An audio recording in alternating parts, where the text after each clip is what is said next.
황금볼 총판을 하고 있는 하우엔이라는 업체이고요.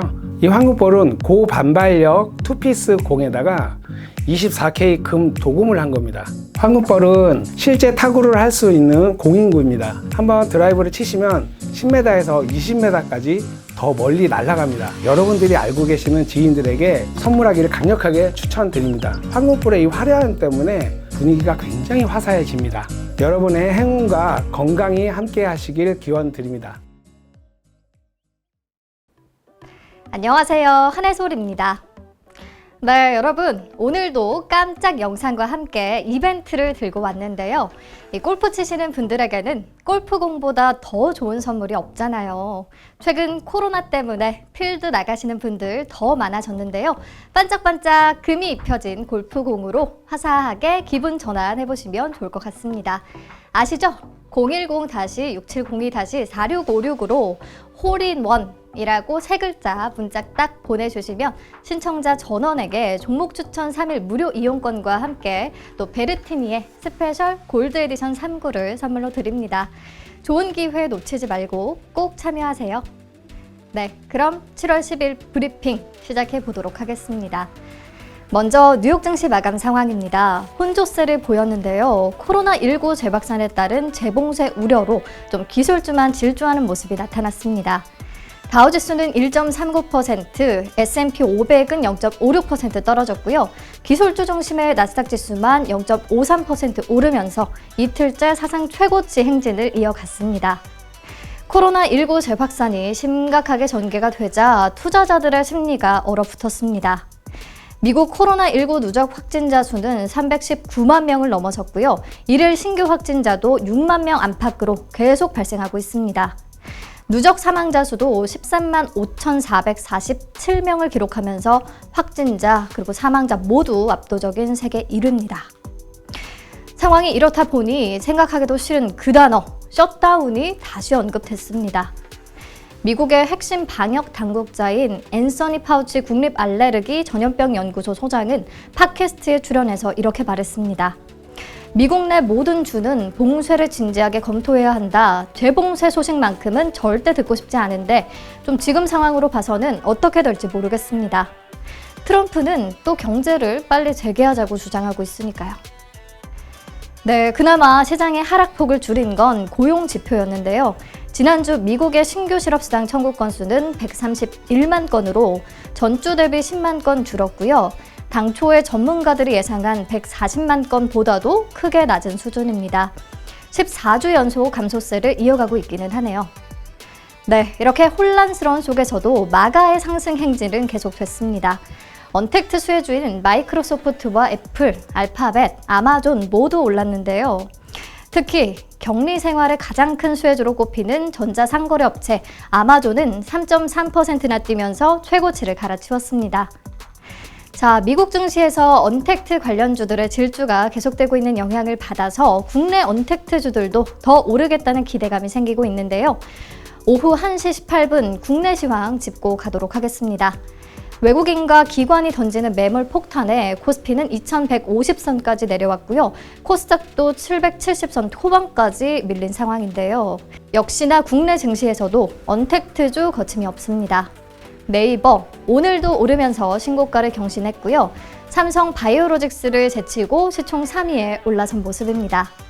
카카오도 장중에 신고가를 다시 썼고요. 현재는 1%대 약세를 기록 중입니다. 하지만 오늘 상한가 진입한 종목 중 RF텍은 얼마 전 세계 최초로 중앙아시아 지역에서 입수한 벌꿀에서 독자적인 보툴리눔균을 확보했거든요. 증시 브리핑에서 언급했었는데 이 균주의 가치가 커지면서 매수세가 몰렸습니다. 왜냐하면 메디톡스와 대웅제약의 싸움 보시면 아시잖아요. 균주 출처 논란이 굉장히 심각하다는 거. 게다가 대전지방법원이 메디톡스의 품목 허가 취소 처분 집행정지 신청을 기각했기 때문에 14일 이후로 메디톡신 3개 품목에 대한 이 허가 취소 효력이 발생하게 됩니다. 이에 따른 반사이익 기대감도 받고 있죠. 네, 그리고 코로나19 글로벌 확산 우려에 다시금 진단키트와 치료제, 백신 개발 관련주들 강세를 보이는데요. 신풍제약과 시젠, 엑세스바이오, 랩지노믹스, 부광약품, 수젠텍, 녹십자, 엔지캠 생명과학, 일제히 올랐고요. 특히 시젠과 수젠텍과 같은 이 진단키트 업체들은 2분기에 깜짝 실적이 기대되는 상황입니다. 인트로메딕은 세계 최고 수준의 캡슐 내시경에 대한 품목 허가를 획득했다는 소식에 크게 띄었고요. 어제 정부가 소재, 부품, 장비 2.0 전략을 발표하면서 오늘까지도 반도체 소부장 기업들 강세를 이어갑니다. 동진세미캠과 마이크로 컨텍솔, 이녹스 첨단 소재, DNF 등 빨간불을 켰습니다. 네, 특징주는 여기까지 짚어보고요. 키워드 만나보도록 하겠습니다. 2차 전지 IPO 기업들 줄줄이 대박 낼까? 제가 엊그제 7월에 일반 청약이 가능한 IPO 기업들 보여드렸던 거 기억나시죠? 2차 전지 활성화 공정 설비 제조 기업인 에이프로 관련 내용을 전해드렸었는데 일반 투자자 청약 경쟁률이 1582대 1을 기록했더라고요. SK바이오팜의 경쟁률이 323대 1이었던 것을 생각하면 거의 5배에 가까운 수준이고요. 증거금 1억 원을 넣었다고 가정했을 때 SK바이오팜은 12주 살 수 있었잖아요. 에이프로는 6주밖에 못 봤습니다.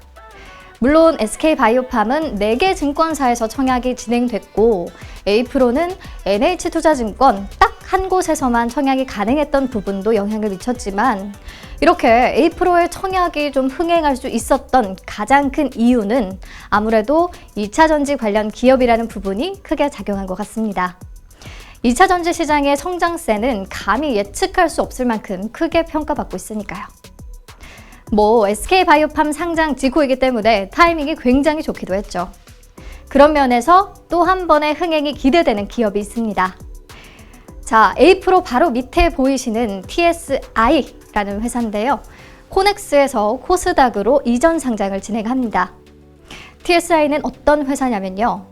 2차 전지 믹싱 시스템 전문 기업입니다. 2차 전지는 전극 공정, 조립 공정, 활성화 공정을 거쳐서 완성이 되는데요. 에이프로는 활성화 공정에 해당하는 기업이었고요. TSI는 첫 시작 단계인 전극 공정에 해당하는 회사입니다. 전극 공정은 말 그대로 양극과 음극을 만드는 과정이고요. 이때 필요한 믹싱 장비를 생산하는 곳이 바로 TSI입니다. 믹싱 장비는 2차 전지 제조에 필요한 활물질, 도전제, 결합제, 용매를 혼합하는 역할을 합니다. 현재 국내 믹싱 시스템 기업으로는 유일하게 국내 배터리 3사, LG화학, SK이노베이션, 삼성 SDI를 고객사로 두고 있습니다. 굉장한 경쟁력이죠. 2차 전지 수요가 폭발적으로 좀 증가하면서 설비 투자 확대로 이어질 수밖에 없는 상황에 국내 배터리 3사를 고객사로 확보하고 있으니까요. TSI의 직접적인 수혜가 기대되기는 합니다. 또 해외 시장 공략을 위해서 중국 상해에 지사를 두고 있고요. 폴란드 현지 법인도 운영 중입니다. 공모주 투자자들이 충분히 매력을 느낄 만한 기업인 것 같기는 하네요. 그럼 이제 공모 정보와 경쟁률 한번 확인해 볼게요. 총 184만 7천 주를 공모하는데요. 이 가운데 6.4%는 우리사주 조합에 배정이 되고요. 73.6%는 기관 투자자에게 그리고 나머지 20%가 일반 투자자에게 배정이 됩니다. 일반 투자자들의 청약 증거금률은 50%죠. 청약일은 다음 주 월요일이고요. 13일부터 이틀간 진행이 됩니다. 16일에 납입과 환불이 이뤄지고 나면 22일에 증시에 상장이 됩니다. 자, 그럼 6일부터 7일 이틀간 진행된 기간 수요 예측 결과를 한번 볼까요? 에이프로보다 더 대단했습니다. 1284대 1을 기록했고요. 희망 공모가 밴드가 7,500원에서 9,500원 사이였는데 보시면 밴드 상단을 넘어서는 11,000원 이상을 제시한 기관이 79.9%나 됐고요. 결국 공모가가 밴드 상단을 넘어선 10,000원으로 확정이 됐습니다. 그리고 기관의 의무 확약 물량을 보면요. 15일 확약과 1개월 확약, 3개월 확약, 6개월 확약, 신청 수량 그림으로 확인해 보시고요. 합해보면 총 수량 대비 비율이 4.97%가 됩니다. 의무 확약 물량이 적은 수준이라서 초기 유통 물량이 많다는 것은 좀 수급의 부정적인 요소가 될 수 있겠네요. 그리고 TSI의 공모주 청약 주관사는 한국투자증권입니다. 한국투자증권에 계좌가 있으셔야 가능하니까 미리 터두시는 것도 좋을 것 같아요. 자, 그리고 TSI 공모주에는 한 가지 특이사항이 있습니다. 최근 상장한 기업들과는 다르게 환매 청구권이라는 사항이 존재하는데요. 2019년 기준으로 TSI는 순이익 마이너스 121억 원으로 적자 기업이기 때문입니다. 이익 미실현 기업의 상장 요건을 적용받아서 주관사인 한국투자증권은 청약에 참여한 일반 청약자의 보호를 위해서 공모 시 배정받은 주식을 인수회사에 매도할 수 있는 환매 청구권을 부여하게 됩니다.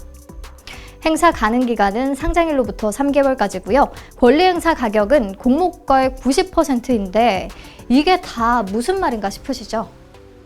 쉽게 설명을 드리면 일반 투자자들이 TSI 공모주 청약에 참여해서 공모주를 배정받았어요. 그런데 상장 후에 공모가보다 너무 많이 떨어져 버렸다. 그러면 공모가의 90%까지는 한국투자증권이 보전해 준다는 뜻입니다. 이 권리는 상장일로부터 3개월 안에 행사해야 하는 거고요. 더 쉽게 말씀을 드리면 자, 공모가가 10,000원인데 상장일에 하한가를 맞아서 7,000원이 됐다. 그러면 9,000원의 주관사인 한국투자증권이 다시 물량을 사준다는 뜻이에요. 어떻게 보면 좀 리스크를 완화할 수 있다는 장점이 있기는 한데 이 경우 결론적으로는 손해를 보게 되는 거죠. 그리고 한 가지 예외 상황이 또 붙는데요. 만약 상장일 하루 전 코스닥 지수 대비해서 환매 청구권 행사일 하루 전에 코스닥 지수가 10% 이상 하락한 경우에는 공모가의 보전 가격이 하락할 수도 있습니다. 예시별로 잘 정리된 표를 보여드릴 테니까요. 방금 말씀드렸던 경우에는 어느 정도 보전을 받을 수 있는지 한번 확인해 보시고요. 마지막으로 TSI가 코넥스 시장에서는 얼마에 거래되고 있는지 한번 볼게요. 네, 22,200원에 거래되고 있고요. 공모가 10,000원 대비해서 2배 정도 높은 가격이라는 부분 분명히 장점인 것 같습니다. 여러분들도 내용 잘 살펴보시고 청약하실 분들은 내가 청약하려는 총 금액 대비 50%의 현금 마련해 두시면 되겠습니다. 네, 이번 주도 고생 많으셨고요. 주말에 에너지 충전 잘해서 다음 주에 다시 만나요. 나 혼자 고민하고 알아보는 주식 이제 그만. 전문가가 알려주는 주식 정보 전문 어플 다른톡. 지금 다운받으세요. 다운받으시고 회원가입을 하시는 선착순 1000명에게 파라디움 화장품의 데일리 선스틱 제품을 증정해드립니다.